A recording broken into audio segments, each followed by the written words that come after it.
Steve Vai is the sort of person who could pull a diamond out of a coal mine, not because he's especially lucky, but because he's spent the last 50 years mastering the art of spotting brilliance where others see the ordinary.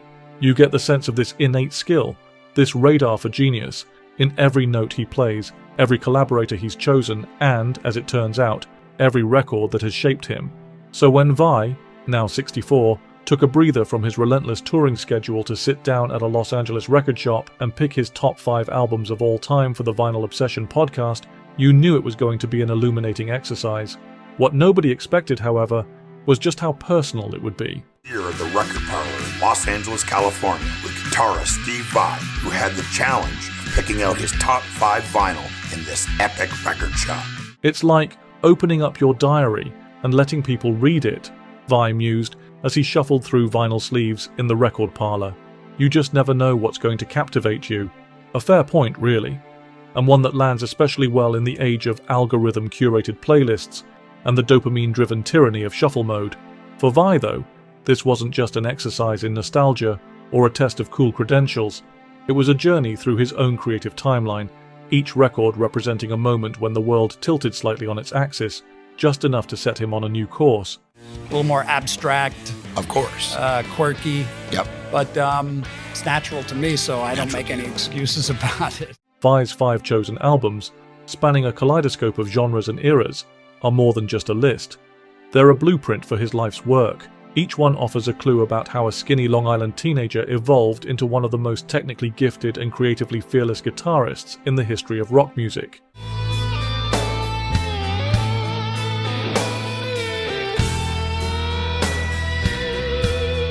And true to form, Vai doesn't just talk about these records, he brings them to life, sharing stories and reflections with a kind of unguarded sincerity that makes you want to cancel your plans and spend the next week deep diving into his selections. Take his first pick, for instance, Alice Cooper's $1 Billion Babies, a record that exploded onto the scene in 1973, combining theatrical shock rock with anthemic melodies. No more Mr. Nice Guy. No more Mr. Clean. For Vai, it was a game changer. This was like it for me, he said, holding the LP as if it were a long-lost childhood friend. He explained how, as a teenager, he was drawn to the drama of Alice Cooper's persona, but it was the music, specifically the melodies, that cemented his obsession. Alice Cooper is about theatre, Vai said, leaning in as if revealing a great cosmic truth, but everything is virtually for naught if it doesn't have melody. If it's not something that resonates melodically, what's the point? But this whole record is just cool melody. It's a revealing comment, not least because it underscores something fundamental about Vai's own music. Telephone is ringing. You got me on the run. No matter how intricate or experimental his compositions become, they're always anchored in melody. His admiration for $1 Billion Babies is, in a sense, a clue to his creative ethos. He doesn't just want to impress you, he wants to move you, to lodge a riff or a phrase in your brain and make it impossible to dislodge. All right. Alice was telling me that was Joe Satriani on guitar. And Steve Vai.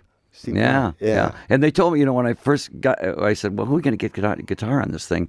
And I said, let's get Steve Vai, And somebody said, no, let's get Joe Satriani. I said, let's get them both. They said, they won't play together. I said, why not? He said, well, Vai was a student of Satriani.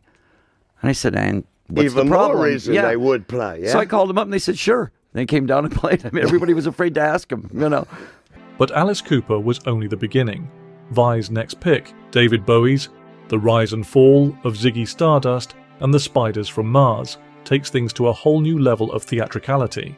Released in 1972, the album turned Bowie into a bona fide rock god and introduced the world to Ziggy Stardust.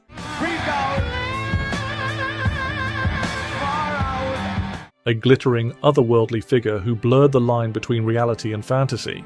For Vai, who was still in his formative years when he first heard it, the album was a revelation. The whole record takes you somewhere, he said. It's an atmosphere, it's a fantasy. Now Ziggy played guitar, jamming good with Weird and Gilly and the Spiders from Mars. What is Ziggy? Ziggy, I wanted to define the archetype Messiah rock star. That's all I wanted to do. So Ziggy was, for me, a very simplistic thing. It was what it seemed to be, an alien rock star. And for performance value, I dressed him and acted him out. I left it at that. But other people reread him and contributed more information about Ziggy than I had put into him. It's easy to see why this album resonated with Vai, whose own stage presence and music often veer into the fantastical. But it wasn't just Bowie's persona that captured his imagination. It was also the work of guitarist Mick Ronson, whose raw, unpolished riffs gave the album its visceral edge. Vai's admiration for Ronson runs deep. At one point, he even tried to buy Ronson's iconic Les Paul guitar, only to discover that it was out of reach.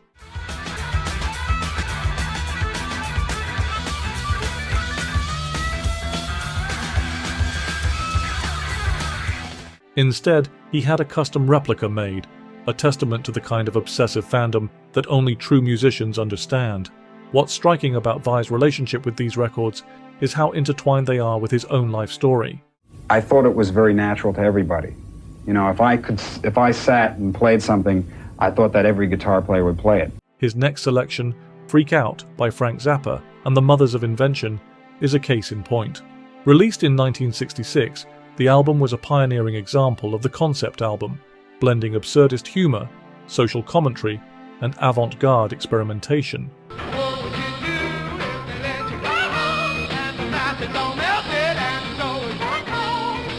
Vai was only 6 years old when it came out, but by the time he discovered it in his teens, it was a bolt from the blue. "I bought it and I put it on, and I just couldn't believe it," Vai said, still sounding awestruck decades later. "It was like heaven in a cup, because I just heard something that didn't sound like anything else, and that was enough."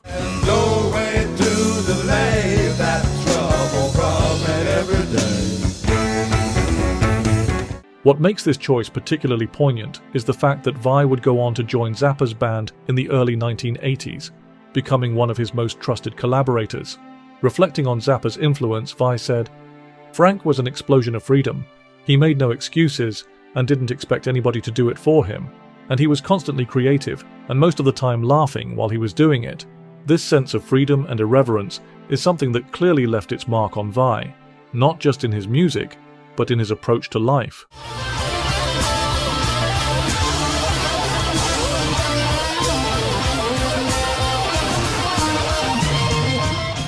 It's also why his next pick feels so perfectly in sync with his personality, the original West Side Story soundtrack.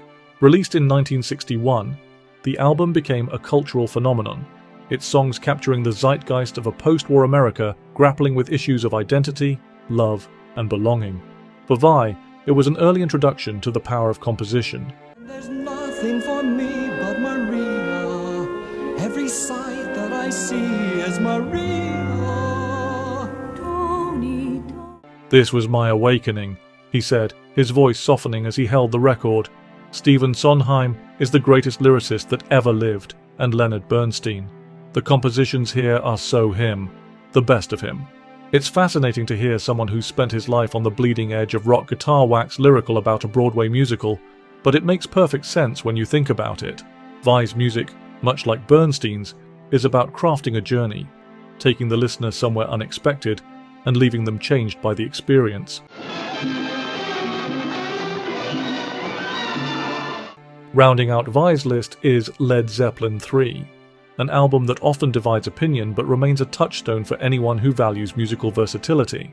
Vai admitted that he originally set out to pick Led Zeppelin 2, but couldn't find it in the shop, so he settled for its follow-up instead. "This one's right up there with it," he said with a grin, as if to preempt any backlash. For Vai, Led Zeppelin was more than just a band. They were a gateway. "I lived, breathed, and ate Led Zeppelin," he said. "It was Zeppelin's second album that was a bit more impactful in my life as I decided, once I heard it, to choose the guitar as my instrument."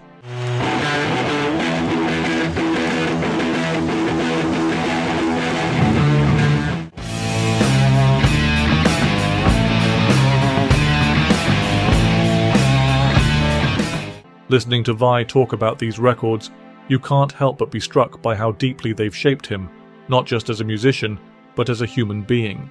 There's a kind of childlike wonder in the way he describes them, a sense that these albums didn't just entertain him, they altered the trajectory of his life, and that perhaps is the real takeaway from all of this.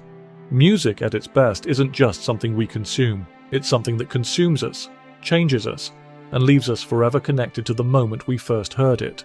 You just never know what's going to captivate you, Vai said.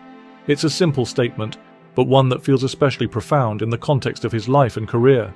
For a man who has spent decades dazzling audiences with his technical mastery and creative vision, it's humbling to see that, at his core, he's still just a music fan, a guy who loves a good melody, a great riff, and the feeling of being transported to another world. In the end, that's what makes his list so compelling. It's not just a collection of albums, it's a roadmap to a life lived in pursuit of something bigger than himself, and if that's not the ultimate measure of success, then what is?